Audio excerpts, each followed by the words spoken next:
Hello students, कैसे हैं आप सब? उम्मीद है स्वस्थ होंगे।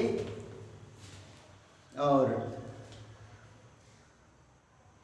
जैसा कि आप जान रहे हैं कि एक बार फिर कोरोना की महामारी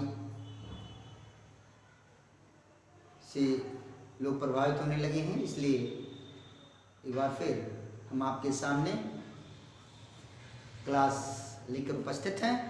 मन लगा के पढ़िए, मेहनत कीजिए, अपने लक्ष्य को प्राप्त करने के लिए कुछ बेहतर कीजिए, तभी आप अपना कुछ मुकाम बना सकते हैं। तो लग जाइए, मेहनत के साथ चलते हैं। आज हम लोग इस टॉपिक को पढ़ेंगे, जिस चैप्टर को पढ़ने वाले हैं, जिसका नाम है गुरुत्वाकर्षण। गुरुत्वाकर्षण चैप्टर के बारे में हम लोग जानेंगे।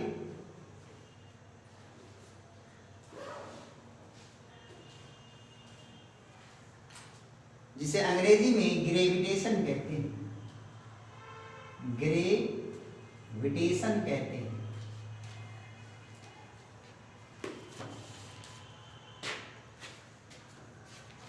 हम लोगों ने कक्षा 9 में पढ़ा था, सीखा था, किसी सर ने हमको बताया था कि पृथ्वी हर वस्तु को अपनी ओर आकर्षित कर लेती है। पृथ्वी हर वस्तु को अपनी ओर आकर्षित कर लेती है, ऐसा हम लोगों को सिखाया गया। हम उसी चर्चा को आगे बढ़ाएंगे। हम इस चैप्टर में जानेंगे कि ग्रह क्या होते हैं, उपग्रह क्या होते हैं, उनकी गति कैसे होती है, सारी चीज़ें, मतलब जितने भी चीज़ें पृथ्वी से रिलेटेड हैं, अर्थ से रिलेटेड हैं, यूनिवर्स से रिलेटेड हैं, उन सारी चीज़ों के बारे में थोड़ी मोड़ी जानकारी हम लोग यहाँ से ज़रूर प्राप्त करेंगे। जिसमें केपलर के नियम को जानेंगे, हम लोग कोपरनिकस के नियम को जानेंगे, न्यूटन के नियम को जानेंगे। आपने सुना होगा कि कोई व्यक्ति जो है चंद्रमा पर जाकर के अपने आप को हल्का महसूस करने लगता है, वो क्यों होता है? वो सारी चीज़ों के बारे में हम लोग यहाँ पर जानेंगे, समझेंगे। लेकिन शुरुआत सबसे पहले हम लोग कुछ छोटी छोटी बातों से करेंगे, फिर आगे बढ़ेंगे। तो हम लोग सबसे पहले छोटी सी बात जानेंगे। और अगर मैं पूछूं, आप सूर्य तो जानते ही होंगे। सूर्य क्या है? तारा है जो क्या है, आकाश में स्थित है। ऐसे पिंड जो सूर्य के चारों ओर चक्कर लगाते हैं, ऐसे पिंड जो सूर्य के चारों ओर क्या लगाते हैं, चक्कर लगाते हैं, उन्हें हम क्या कहते हैं? ग्रह कहते हैं, प्लेनेट कहते हैं। क्या कहते हैं? ग्रह। ऐसे ग्रह किसे कहते हैं? ऐसे पिंड जो सूर्य के चारों ओर चक्कर लगाते हैं, उन्हें क्या कहते हैं? ग्रह कहते हैं। जैसे पृथ्वी, जैसे मंगल, जैसे बुध, जैसे शुक्र, जैसे शनि, जैसे बृहस्पति, जैसे अरुण, जैसे वरुण। ये क्या है? ग्रह हैं, क्योंकि ये सूर्य के चारों ओर चक्कर लगाते हैं। ये सूर्य के चारों ओर क्या करते हैं? चक्कर लगाते हैं, इसलिए इनको क्या कहा जाता है? ग्रह कहा जाता है। और ऐसे पिंड जो सूर्य ग्रह के चारों ओर चक्कर लगाते हैं, ऐसे पिंड जो ग्रह के चारों ओर चक्कर लगाते हैं, उन्हें हम क्या कहते हैं? उपग्रह कहते हैं। क्या कहते हैं? उपग्रह कहते हैं। क्या कहते हैं बेटा? उपग्रह।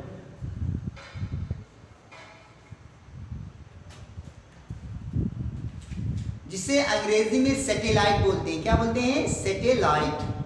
हिंदी में क्या बोलते हैं? उपग्रह।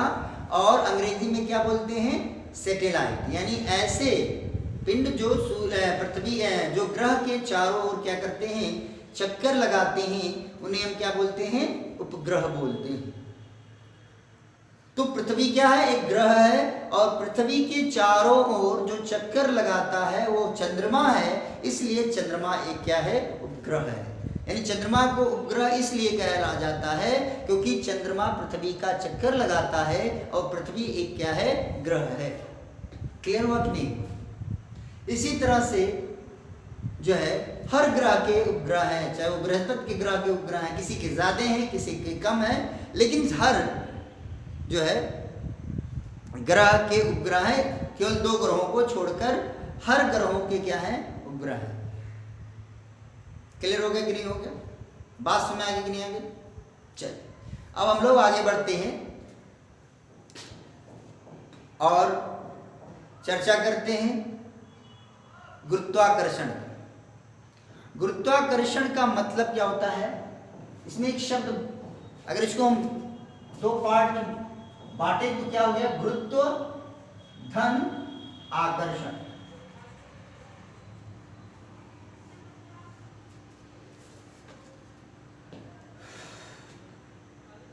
यानी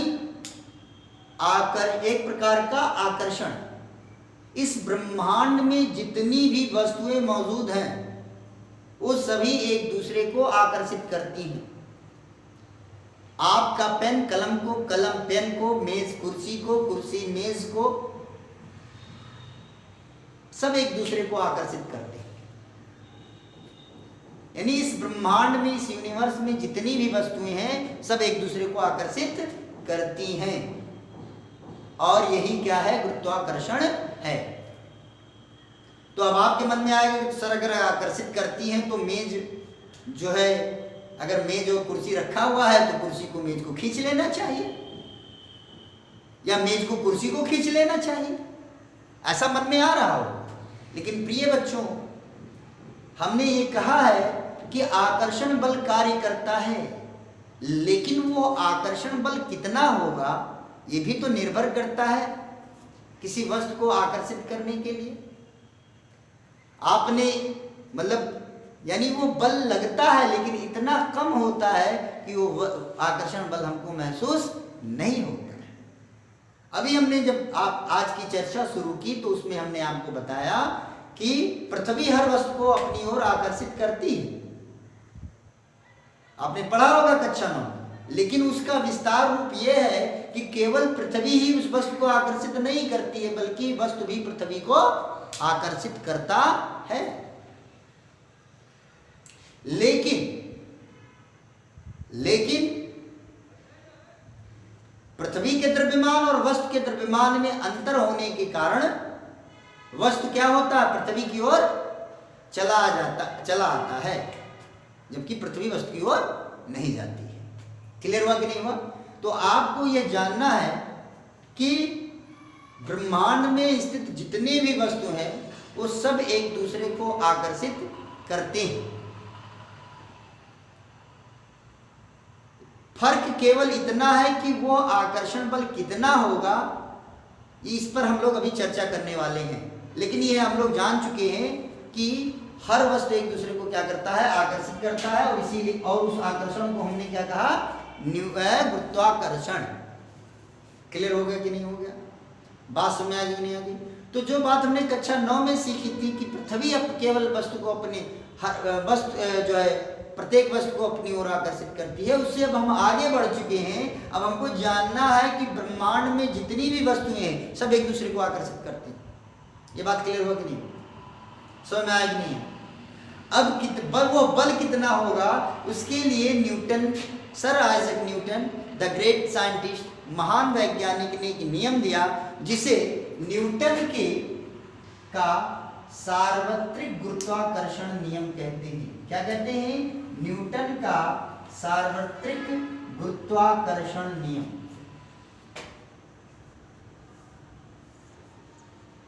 क्या कहते हैं, न्यूटन का सार्वत्रिक गुरुत्वाकर्षण नियम कहते हैं। यूनिवर्सल लॉ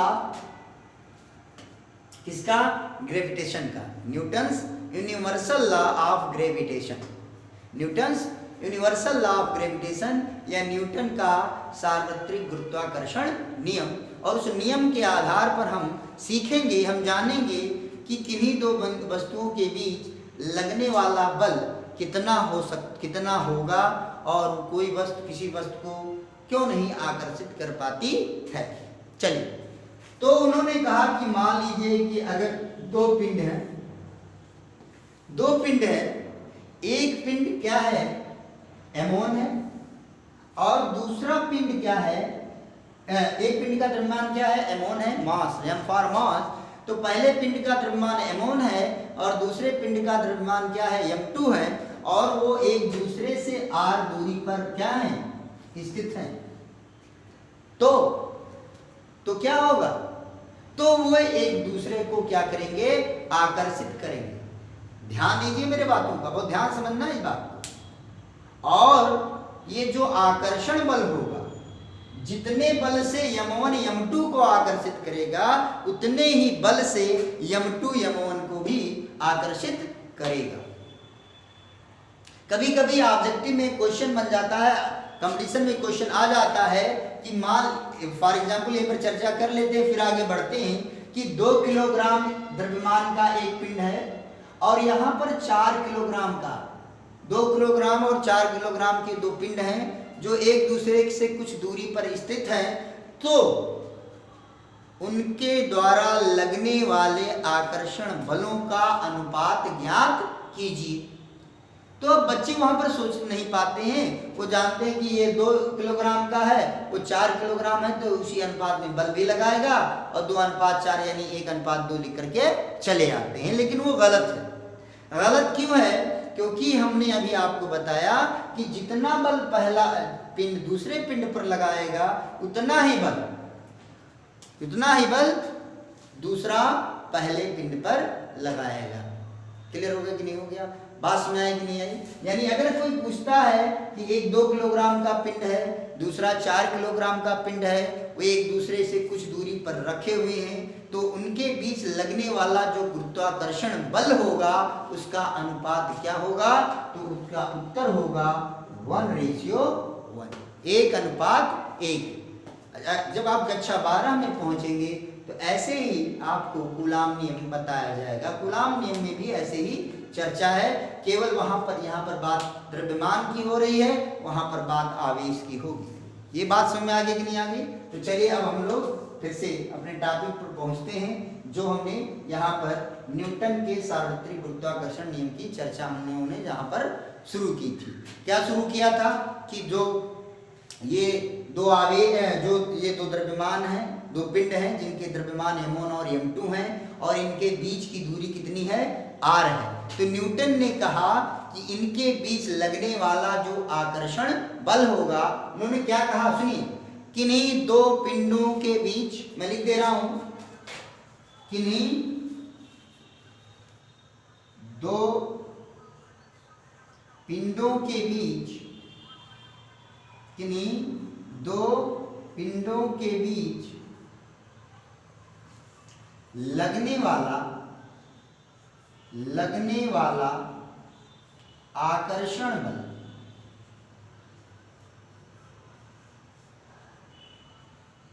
लगने वाला आकर्षण बल उनके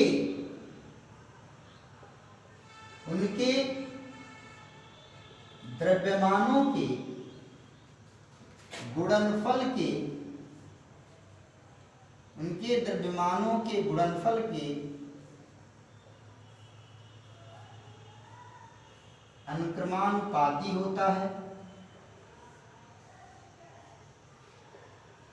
अनुक्रमानुपाती होता है और उनके बीच की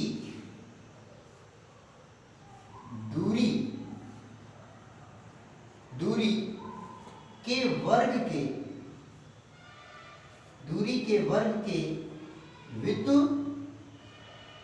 व्युत्क्रमानुपाती होता है, और उनके बीच की दूरी के वर्ग के व्युत्क्रमानुपाती होता है।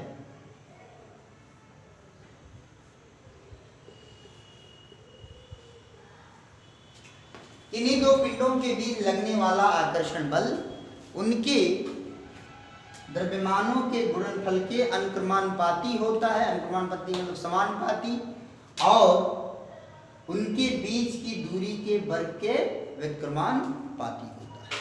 यानी अगर आकर्षण बल F है, यदि आकर्षण बल कितना है F है, यानी इनके बीच लगने वाला आकर्षण बल कितना है F है, तो F जो है वो क्या होगा, F अनुक्रमानुपाती होगा इसके उनके द्रव्यमानों के गुणनफल के। तो F अनुक्रमानुपाती द्रव्यमानों के गुणनफल, पहला द्रव्यमान कितना है M1 है, दूसरे का द्रव्यमान कितना है M2 है, तो गुणनफल क्या हो गया M1 M2। तो F अनुक्रमानुपाती किसके हो गया M1 M2 के। बात क्लियर हो गई कि नहीं हो गई।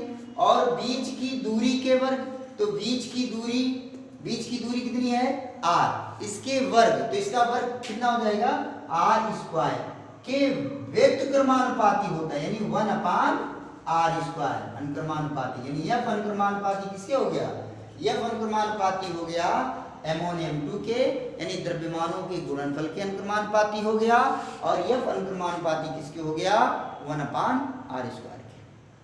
क्लियर हुआ कि नहीं हुआ, बात समझ में आई कि नहीं आई। मुझे लगता है समझ में आ गया होगा, कोई दिक्कत नहीं होगी, समझ में आ गया होगा, कोई परेशानी नहीं होगी। ये बात दूरी के बीच की दूरी कितनी है r है, के वर्ग कितना हो गया स्क्वायर के व्युत्क्रमानुपाती, तो व्युत्क्रम यानी व्युत्क्रम का अनुपाती, तो व्युत्क्रम मतलब क्या होगा r स्क्वायर का व्युत्क्रम क्या हो जाएगा 1/r स्क्वायर के अनुक्रमानुपाती। क्लियर हो गया कि नहीं हो गया, समझ आ गया नहीं आ गया।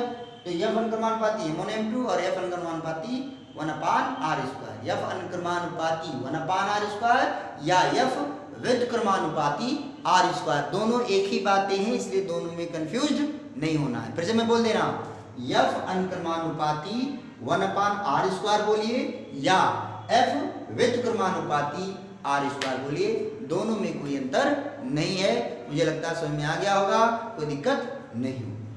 क्लियर हो गई बात कि नहीं क्लियर हुई, समझ में आया कि नहीं आया, जान पाए कि नहीं जान पाए। मुझे लगता है एकदम समझ में आया होगा, कोई दिक्कत नहीं होगी। अब इन दोनों नियमों को मिलाया गया और इन दोनों नियमों को मिलाने के बाद F अनुक्रमानुपाती, इन दोनों नियमों को जब मिलाया गया तो F अनुक्रमानुपाती हो गया Gm1 M2/r square, Gm1 M2/r square हो गया।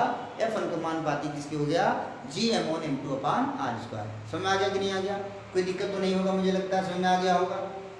अब हम लोग यहाँ से थोड़ा सा मिस्टेक हो गया यहाँ पर, अनुक्रमानुपाती F अनुक्रमानुपाती पहले क्या लिखा मैंने M1 M2 लिखा और फिर क्या लिखा /r स्क्वायर, M1 M2 ऊपर हो गया और अपान क्या हो गया r स्क्वायर।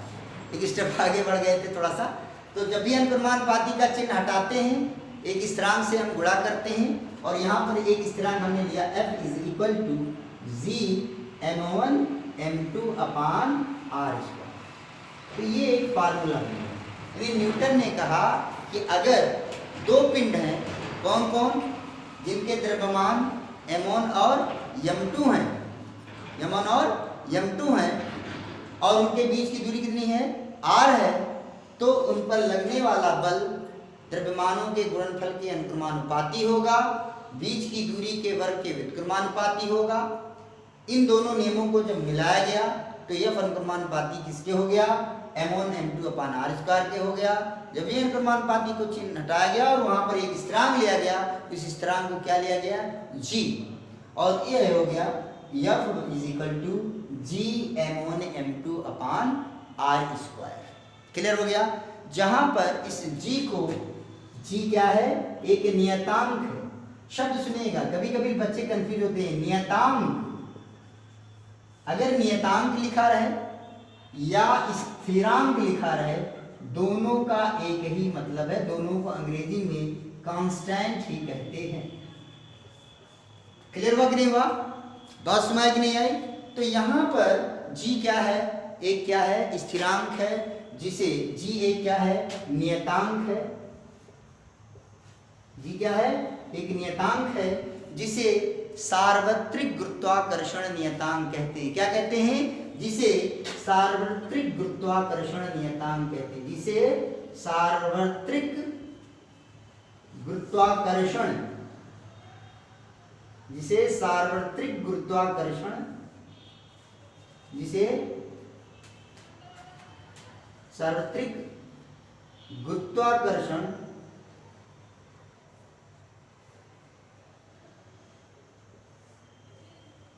नियतांक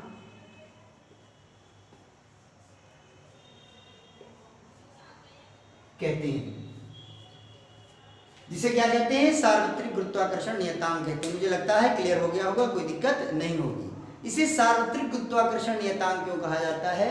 क्योंकि ये जो गुरुत्व नियतांक है वो हर जगह पर कांस्टेंट रहेगा, इसीलिए इसका सार्वत्रिक मतलब हर जगह, एवरीवेयर यूनिवर्स में कहीं पर भी इसकी वैल्यू में कोई चेंजिंग नहीं होगी, इसीलिए इसे क्या कहा गया, सार्वत्रिक गुरुत्वाकर्षण नियतांक कहा गया। तो अब आप लोग जान गए हैं, हम सभी लोग जान गए हैं कि अगर दो पिंड हैं जिनके द्रव्यमान m1 और m2 हैं, उनके बीच की दूरी r है, तो उनके बीच लगने वाला जो आकर्षण बल होगा वो F बराबर किसके होगा, Gm1m2 अपान r स्क्वायर। और यहीं से हम सीखेंगे, यहीं से हम जानेंगे, हम एक सवाल लेकर चर्चा कर लेंगे, हम आपको बताएंगे कि क्यों नहीं एक मेज एक कुर्सी को आकर्षित करता है। चलिए आगे बढ़े, हम लोग शुरू करते हैं।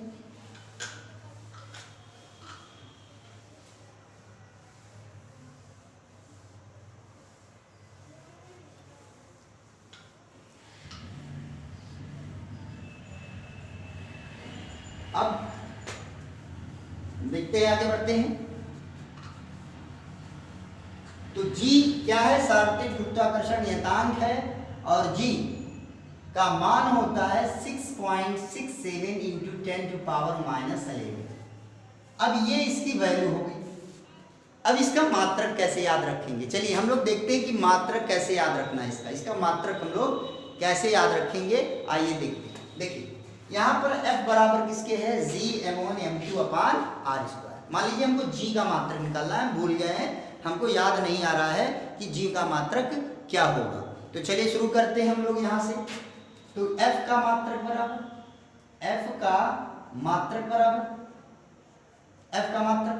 तो F का मात्रक तो आप जानते हैं क्या होता है, न्यूटन। क्या है, बल, और बल का मात्रक क्या हो गया, न्यूटन। बल का मात्रक क्या हो गया, न्यूटन। आपको G का मात्रक नहीं पता है, मान लीजिए G का मात्रक नहीं पता है, तो आपने लिख लिया G का मात्रक गुणे m1 क्या है, द्रव्यमान, और द्रव्यमान का मात्रक क्या होता है, किलोग्राम। तो आपने लिखा किलोग्राम इंटू m2 क्या है, ये भी द्रव्यमान है, और द्रव्यमान का मात्रक हो गया किलोग्राम अपान r स्क्वायर। r क्या है, दूरी, और दूरी मतलब लंबाई, और लंबाई का मात्रक होता है मीटर स्क्वायर। लगा हुआ है तो आप यहाँ पर क्या लगा देंगे, मीटर का स्क्वायर। कोई दिक्कत है किसी को? अब ये बटे में है, साइड चेंज होगा, पक्षांतर करेंगे तो चिन्ह बदल जाएगा, तो यहाँ पर हो जाएगा न्यूटन मीटर स्क्वायर। आगे भी नहीं आ गया, इज इक्वल टू G का मात्रक इंटू किलोग्राम, और किलोग्राम का गुणा क्या हो गया, किलोग्राम स्क्वायर। अब ये गुणे में इधर आया क्या हो जाएगा, बटे में हो जाएगा, तो इसलिए न्यूटन गुणे मीटर स्क्वायर बटे किलोग्राम स्क्वायर। गुणे में इधर क्या हो गया बेटा, बटे में आ गया, बराबर हो गया G का मात्रक। ये हो गया G का मात्रक। क्या हो गया G का मात्रक, न्यूटन मीटर स्क्वायर गुणे किलोग्राम स्क्वायर। तो यहाँ पर G की जो वैल्यू है वो कितनी है, 6.67 इंटू 10⁻11 इंटू इसका मात्रक क्या लिखेंगे यहाँ पर, newton metre square upon kilogram square. तो आपने देखा कि यदि आप मात्रक भूल जाते हैं तो आप कभी भी मात्रक ऐसे ही निकाल सकते हैं। मुझे लगता है समझ में आ गया होगा। तो सार्वत्रिक गुरुत्वाकर्षण की वैल्यू कितनी हो गई, 6.67 into 10⁻11 newton metre square upon kilogram square. कोई दिक्कत नहीं होगी, मुझे लगता है समझ में आ गया होगा। अब इसका विमीय सूत्र निकालना, हमारे क्या निकालना है यहाँ पर, विमीय सूत्र। तो चलिए विमीय सूत्र देखते हैं। G का विमीय सूत्र का मात्रक क्या है, जी का विमीय सूत्र, विमीय सूत्र। तो यहां पर क्या दिया हुआ है, न्यूटन। न्यूटन बल, बल, तो बल क्या क्या हो जाएगा यहाँ पर, बल का विमीय सूत्र आपको बताया जा चुका है, mlt माइनस 2, mlt माइनस 2 और इंटू मीटर स्क्वायर का क्या हो जाएगा, L2 हो जाएगा, क्योंकि लंबाई है, लंबाई L, तो L2 हो गया, और अपॉन किलोग्राम स्क्वायर, तो किलोग्राम,